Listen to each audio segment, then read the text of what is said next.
Hola, ¿cómo estás? Yo soy Vir y te doy la bienvenida a mi diario no íntimo. Desde muy chica escribo en diarios íntimos y fue una de las formas de sobrevivir a una niñez y adolescencia cargada de mucha violencia y abusos. Y desde el 2004 también comparto lo que escribo en el blog mehacebienescribir.com.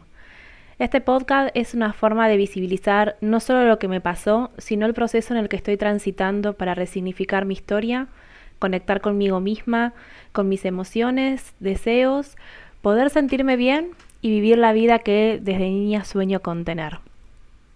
En el anterior episodio hablé sobre que para mí está bien y tiene que estar permitido hablar mal de los padres y madres.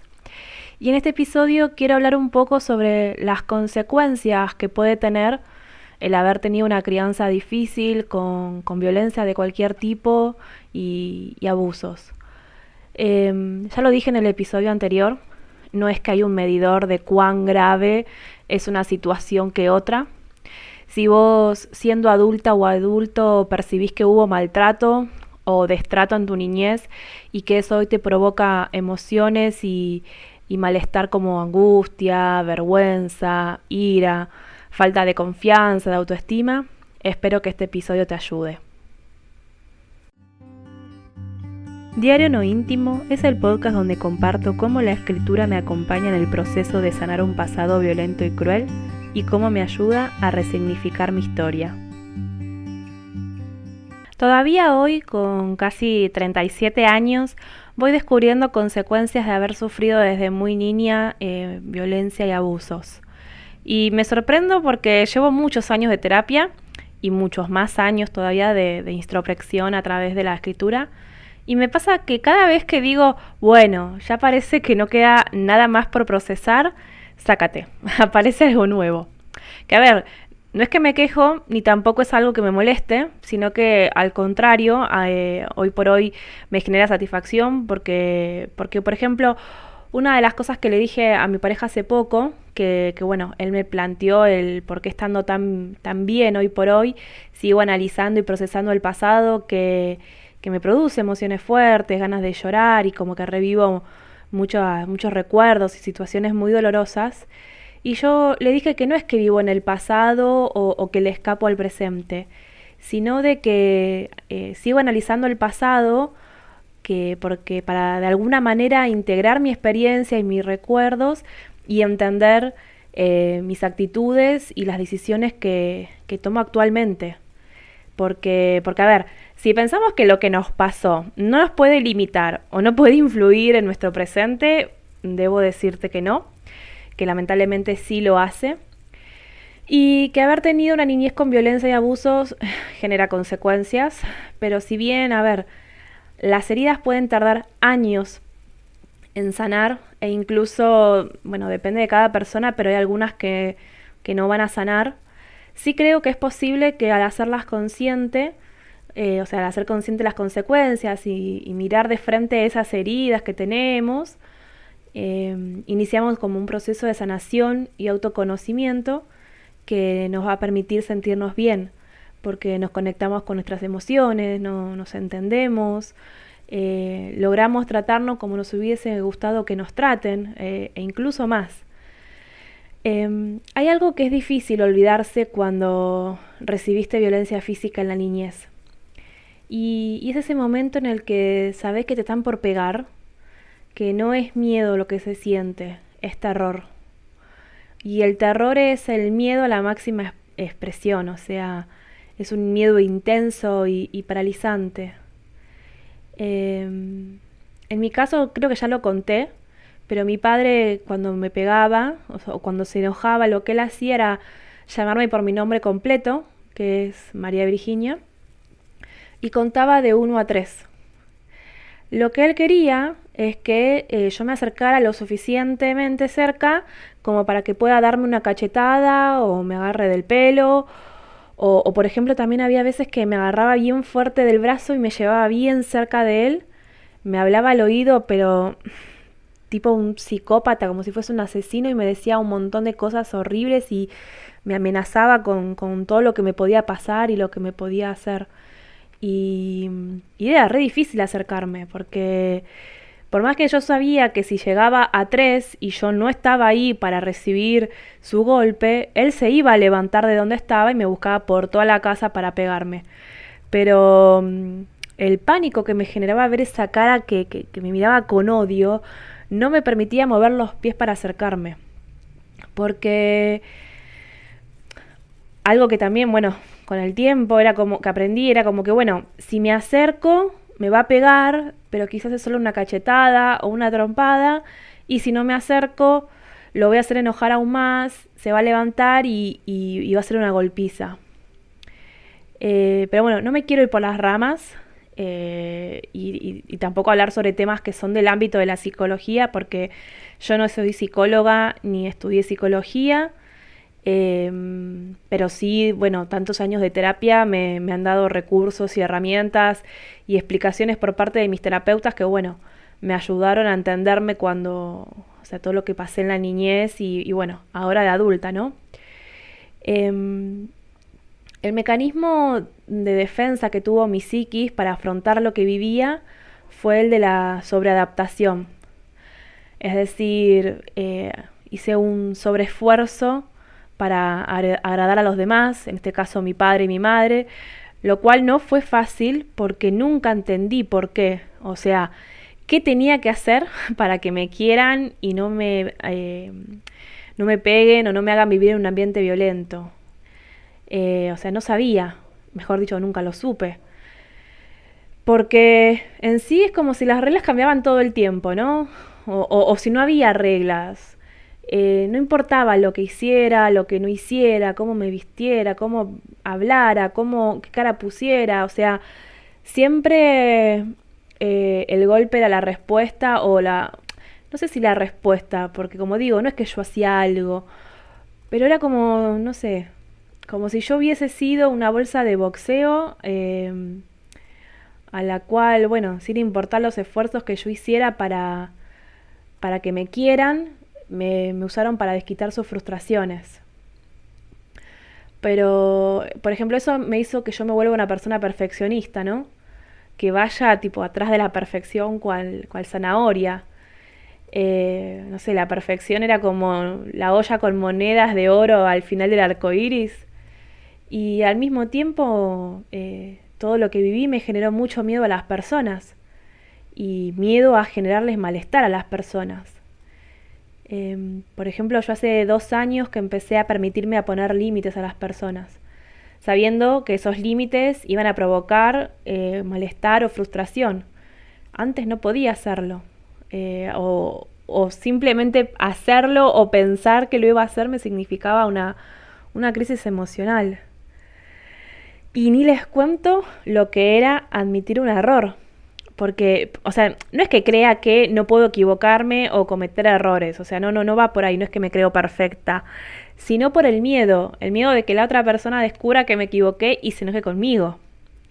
Y con todo este análisis, por ejemplo, me encontré muchas veces, incluso de adulta, inventando excusas o diciendo mentiras para evitar que la otra persona se diera cuenta que me equivoqué y de esa forma evitar que se enoje conmigo y que haya un castigo. Eh, por más que la otra persona nunca, o sea, me haya castigado o haya ejercido violencia, no importa, para mí, hasta, ya les digo, hasta hace 2 años, 3 años, para mí cualquier persona era un potencial riesgo para mi vida. Entonces, ni hablar de poner límites. O sea, decirle que no es una persona era, para mí era imposible. O sea, no podía decir que no, porque por más que no quisiera hacerlo, eh, decía todo que sí, por esto, ¿no? Por el miedo que la otra persona se enoje y que haya un castigo. Entonces también, o sea, me encontré un montón de veces buscando formas de evitar decir que no, pero para que la otra persona se diera cuenta que no lo quisiera hacer, pero que tampoco se enoje, o bueno, terminar muchas veces obligándome a hacer cosas que no quería. Y claro, cada vez que me encontré en una situación así, de no poder aceptar que me equivoqué, o de no poder decir lo que realmente deseo hacer, o no poder negarme a hacer algo, o sea, todas esas situaciones fueron y son una verdadera tortura para mí. porque no es que no sabía que estaba mintiendo, sabía que estaba mintiendo y peor es, o sea, y peor era porque estaba el miedo a que, por ejemplo, no me sale mentir, porque me deschavo al toque, o sea, no puedo mantener una mentira, y bueno, ni hablar de hacer cosas que no quiero y obligarme a hacerlas, y eso me producía, o me produce, sentir que estoy abusando de mí misma, básicamente, ¿no? Entonces, nada, o sea, se termina como viviendo en un círculo vicioso y con muchas situaciones que te devuelven a esa niñez violenta y abusiva. Es como que no tenés escapatoria, como que la vida es un callejón sin salida en el que siempre te van a pasar cosas malas y situaciones de mierda y bueno, no es fácil vivir así. O no es fácil querer vivir así. Y perdón si soy dura con lo que digo sobre la vida, ya sé que no es la primera vez que lo hago, pero créanme que si les parece difícil escucharlo, ni se imaginan lo difícil que es sentirlo. Porque sufrir violencia desde niña te rompe, o sea, te quiebra. No tenés autoestima, no tenés confianza, no confías en nadie, o sea, ni en vos ni en nadie. Y todo es dolor, todo es sufrimiento, no hay futuro. Y si pensás o creés que hay futuro, no sé, tenés como, bueno, va a ser una mierda. Por ejemplo, durante muchos años yo no quise cumplir ni festejar mis cumpleaños porque sentía que con cada año nuevo que pasaba, peores cosas me iban a pasar y peores cosas iba a sufrir. Entonces era como que no quiero crecer y porque no quiero sufrir aún más y no saber qué va a pasar el año que viene. Era como, bueno, a ver, ¿qué va a ser lo próximo que me pase y me haga sufrir? Y esto, ¿no? La sensación de que con cada año que pasaba, peores cosas me pasaban, entonces, no, claro, o sea, ¿quién quiere cumplir años así? Y tener miedo, ¿no? Sobre todo después del accidente, era como, bueno, no quería cumplir años porque tenía miedo que al siguiente año sufra algún otro accidente peor. Y no solo violencia física, también hablo de violencia psicológica, violencia emocional, que te insulten, que te humillen. O sea, no hace falta que te den un golpe para romperte el alma. Porque cuando vivís escuchando que no servís para nada, que fuiste un error, que fuiste un bebé no deseado, que les das asco. Qué sé yo por ejemplo me acuerdo cuando tenía 12 años y empezaba a ir como a las matinés de las escuelas y le pedí a mi mamá que me compre un brillito para los labios y también un brillito para las uñas. Y la primera vez que mi padre me vio con los labios y uñas pintadas, o sea, con brillo, ¿no? Con color, tenía 12 años, me dijo, sos una puta como todas las mujeres. Y obviamente me prohibió usarlo, ¿no? O sea, me obligó a sacarme el brillo de los labios y el de las uñas. Y bueno, me los tiró a la basura. Pero más allá de eso, o sea, no sé qué piensan cómo una persona puede crecer así, ¿no? Con tanta violencia alrededor. Y es muy difícil no creerse todo lo que escuchás cuando sos niña o niño y más cuando son palabras y frases que te dijeron tu padre, tu madre, o sea, tu familia más cercana. Eh, las consecuencias de sufrir violencia y abusos en la niñez son muchas. O sea, las que más se conocen son falta de autoestima, sensación de abandono, la falta de capacidad de encontrar alguna forma diferente a resolver conflictos que no sea de forma violenta. O sea, es decir, de que cuando tengas un problema, resolverlo de una forma pacífica, ¿no? Porque claro, o sea, es válido que una persona que sufrió violencia desde chica aprenda a resolver los problemas de la misma forma que vio cómo lo hicieron su padre o su madre, ¿no? Y es por eso que, por ejemplo, hay muchos niños y niñas bueno, que sufrieron violencia, pero que al mismo tiempo son violentas en la escuela, por ejemplo. Porque no es que si te pegaron de niña o niño y eso te generó mucho dolor, sabes que eso es malo y no lo vas a hacer. O sea, no, ojalá funcionara así, pero no siempre, ¿no? Cuando sos chico no tenés forma de saber si está bien o está mal. Es lo que viviste, ¿no? Y que te peguen y que vos no puedas defenderte, te genera muchísima violencia interna. Y bueno, es normal también, ¿no? Que esa violencia interna necesites sacarla de alguna forma.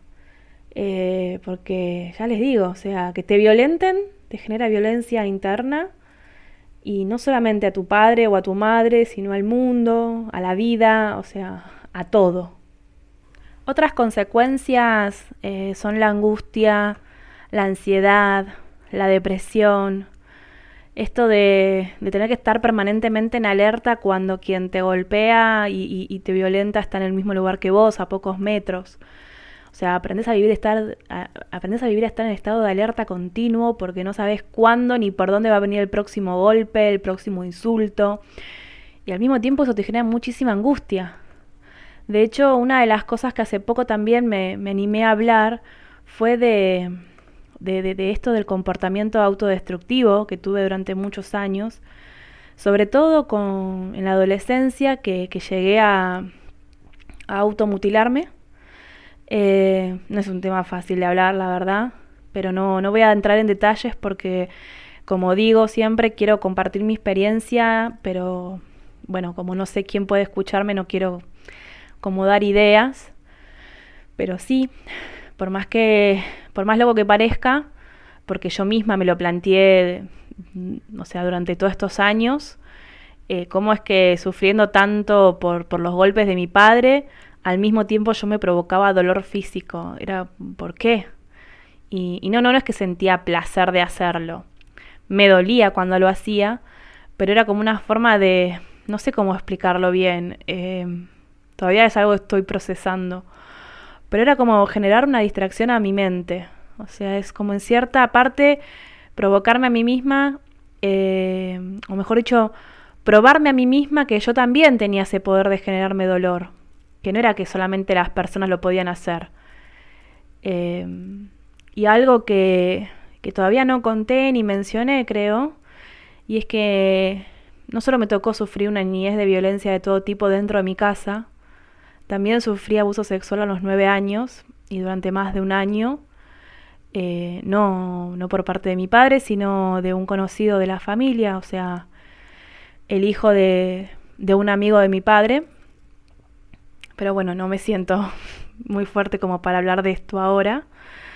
Y bueno, me fui por las ramas, me fui por las ramas, porque quizás te estás preguntando por qué el título del episodio es Aprender a tratarte bien y hasta ahora no hablé sobre eso. Pero bueno, así me salió. Puse a grabar y empecé a hablar nomás. Igualmente, a ver, con esto de aprender a tratarte bien, quiero como dejar en claro que no es que haya recetas mágicas y no es algo que puedes hacer de un día para otro.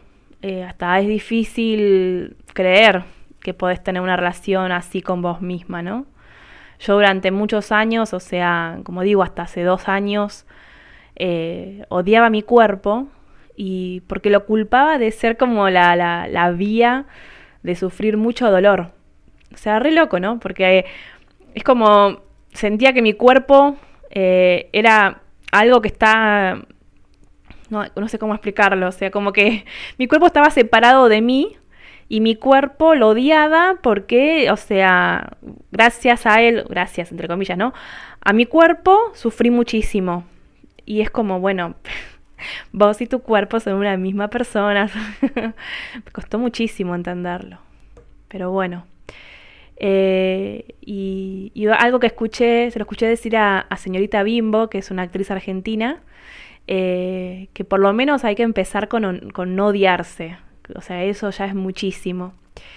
Y es algo que conté también en otro episodio, con esto de que todas las mañanas me levantaba y lo primero que hacía era mirarme al espejo y decirme las peores cosas que se puedan imaginar. Y hoy por hoy no es que me miro al espejo y me digo cosas lindas, o sea, pero tampoco me digo cosas feas. Y ya eso es un montón, es un cambio enorme. También un día me planteé por qué me la pasaba como pidiendo que todo el mundo me trate bien si ni siquiera yo me trataba bien a mí misma. O sea, en mi caso, bueno, es que no me enseñaron ni a quererme ni a tratarme bien, entonces es difícil que de la nada empiece a hacer algo que no me enseñaron o que no se lo viste hacer a alguien de tu entorno. Pero a ver, ¿a qué me refiero con empezar a tratarte bien? Porque, a ver, Lo obvio es que es un proceso, eh, y en mi caso, ¿no? Es como un proceso y espero que algún día me pueda tratar bien y tratarme como me hubiera gustado que me traten y como me gustaría que me traten. Y eso implica muchas cosas, pero principalmente implica hacerse cargo de una misma, ¿no? Mirar hacia adentro y decir, bueno, acá hay un montón de cosas que no me gustan, está todo desordenado, es un lío bárbaro y me va a llevar mucho tiempo ordenar esto, pero lo voy a hacer. Y entender eso, ¿no? Que es un proceso. Un proceso que te va a llevar tiempo, que por momentos vas a sentir que no vale la pena y por momentos te vas a dar cuenta que sí vale la pena, y a eso es a lo que te tenés que aferrar. Porque no es fácil hacer consciente muchas cosas, o sea, los pensamientos, creencias, ideas, acciones, recuerdos, o sea, se te mueve la estantería todo el tiempo y te mareás también, pero vale la pena, o sea, vale la pena porque así de verdad se logra un cambio. Para que no sea una simple frase de moda del tipo amor propio que te dicen no sé, que te repitas mirándote al espejo frases bonitas sobre lo odiosa que sos y así te vas a empezar a amar. No, no es así, o sea, ese no déjelo. Eso déjenlo para las revistas que dan ese tipo de tips. Tratarte bien significa dejar de exigirte tanto, dejar de exigir ser algo que no podés o que no querés, dejar de exigir perfección, esto de que no te podés equivocar, que no puede haber margen de error. Entender básicamente que sos una persona, un ser humano, es aprender a tenerte paciencia también. La misma paciencia que muchas veces le tenés a otras personas es aprender a tenértela a vos misma. Y, y paciencia en que es posible que, bueno, que hagas evidente, que saques a la luz como ciertos patrones y digas, ay, esto no se puede hacer nunca más, no lo voy a hacer nunca más. Y no, ni el nunca ni el siempre son palabras que sirven o que se puedan cumplir. Es un proceso y lleva tiempo, y por más de que puedas ver un patrón de conducta o una creencia que sabes que no la querés repetir en tu vida, puede ser bueno, es un proceso y que recurras a ella, pero eh, es esto de entender que es un proceso y aceptarlo, y bueno, si pasó es volver a empezar.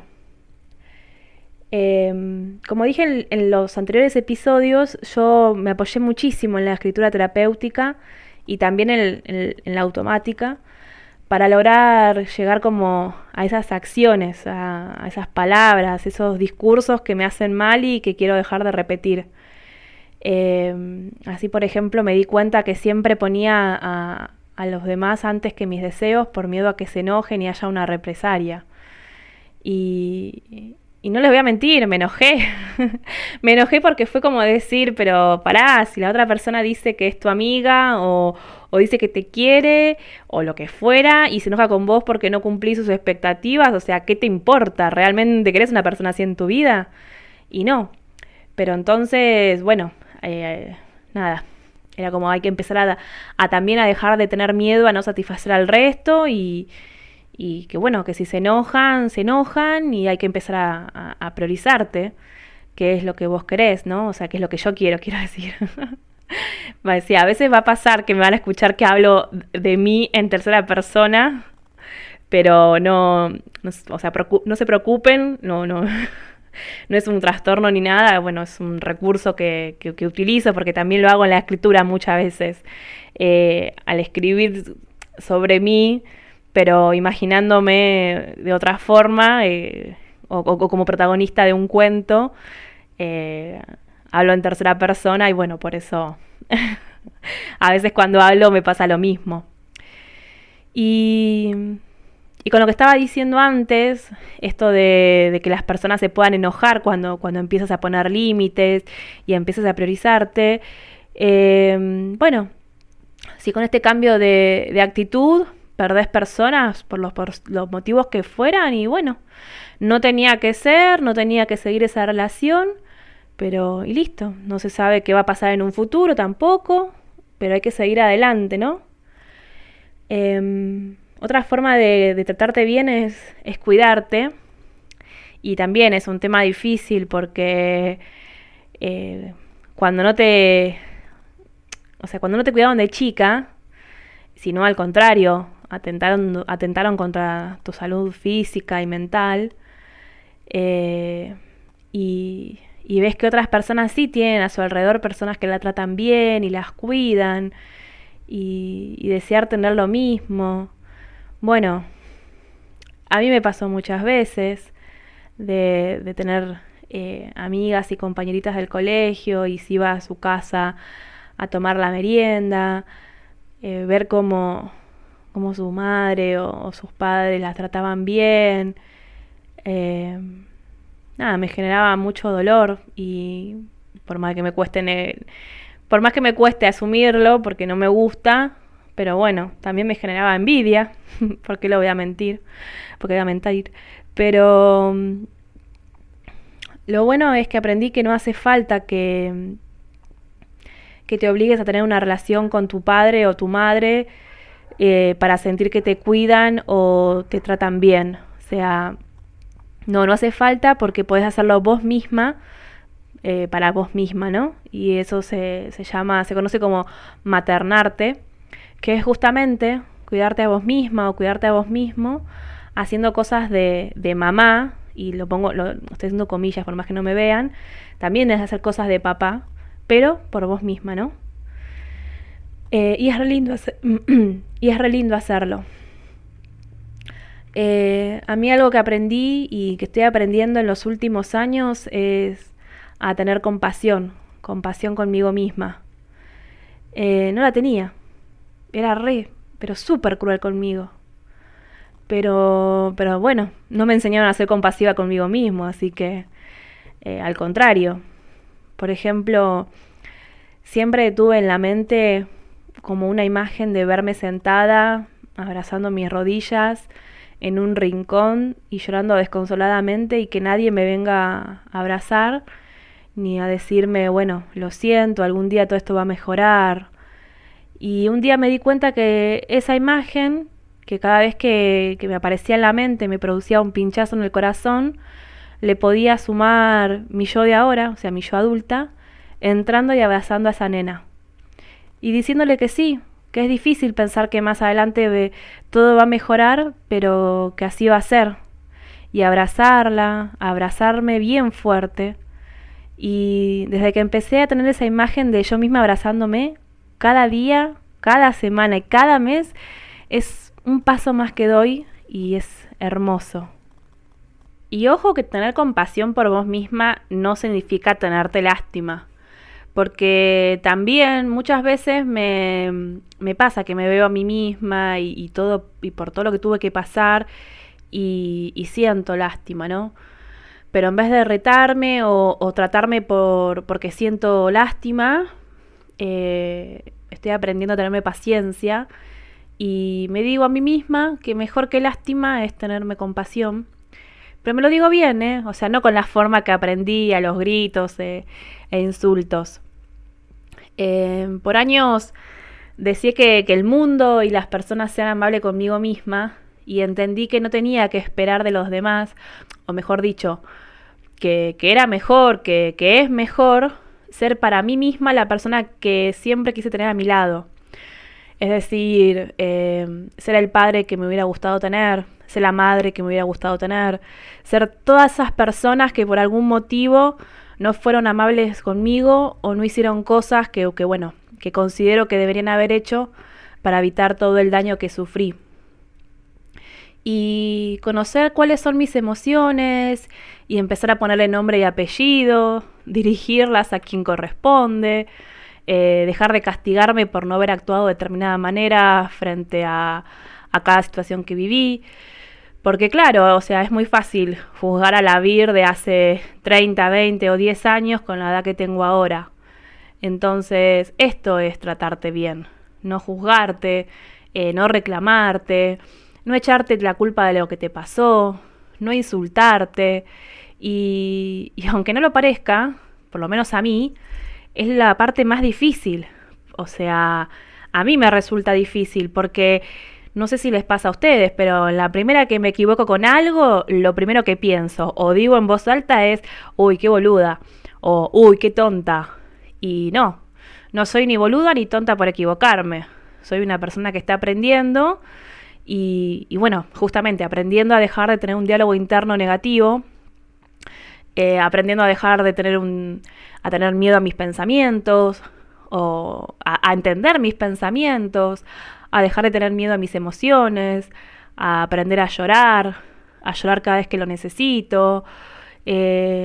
Todo esto que estoy mencionando y bueno, me estoy olvidando de un montón de cosas más seguramente, pero espero que igual se entienda mi punto. Todo eso es aprender a tratarte bien. ¿Por qué? Porque te lo mereces.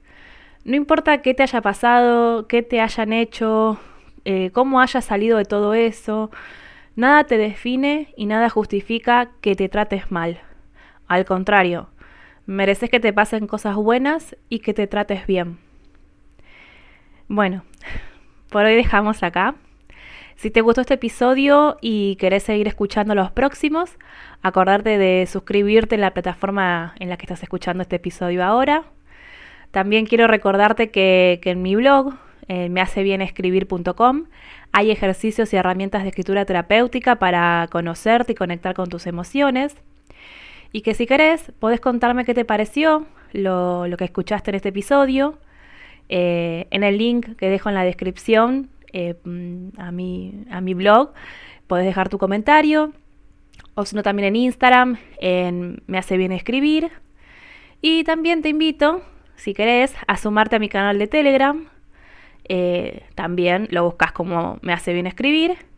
O si no, me escribís directamente a mi mail, a holavir@mehacebienescribir.com, y bueno, yo contenta de recibir tu correo y responderte. Nos vemos en el próximo episodio. Chau, chau.